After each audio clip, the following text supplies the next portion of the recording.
Yema asin ube flavored na buko pie na gibo sa Sorsogon City, mas masiram subuot na kakanon kung hali sa freezer imbes na fresh from the oven.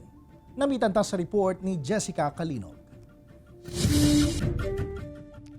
Kulang na ba sa hamis sa indong relasyon? Why not try this buko pie na all the way pa from Sorsogon City?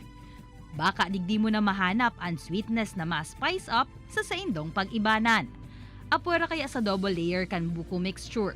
Mas pinahamis pa ang buko pie kan ipiglalaag na yema o kaya ube sa first layer kan fillings.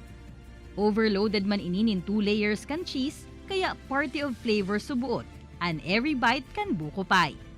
Double the filling, double the sweetness, double the happiness.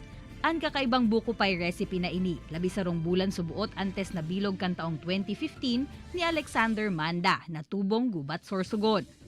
During that time kasi, medyo trending si Yema Cake.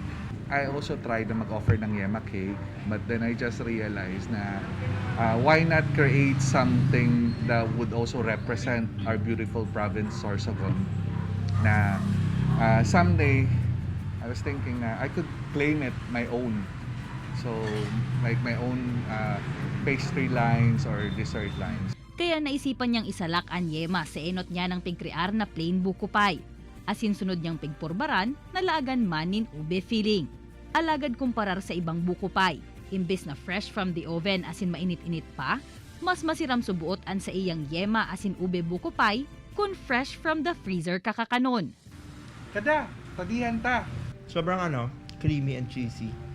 Ito pala yung ganitong buko pie na natikman ko.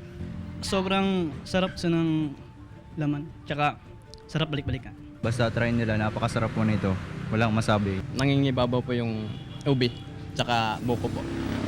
Saktong kadakol man subuot ni mapagkukuananin buko sa probinsya nin Sorsogon, kaya naglalaom si Alex na magdagos-dagos pa ang pag-uswag kan sa indang buko pie business. Sa presente, igwa na sinda nin duwang store sa Sorsogon City, nayaon sa Barangay Piot, asin sa market site. Nagpartisipar man sinda sa Christmas market sa Sarong Mall sa Legazpi City. Kaya mananamita naman ini kan mga Bicolano sa pagtaraid na lugar. Naglalao man si Alex na sa maabot na panahon, mas mabisto paan sa indang produkto bako na sana como local delicacy sa indang probinsya kundi sarong produktong Bicolnon na pwedeng manamitan hasta sa ibang mga nasyon. Di ba nga may kasabihan na pag gusto, may paraan, pag ayaw, may dahilan.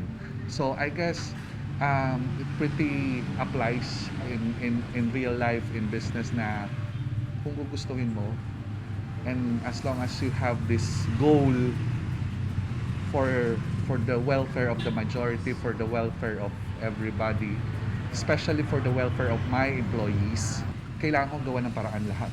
Kaibanan si Jovel Obiso, Jessica Kalinog, Balitang Bicolandia.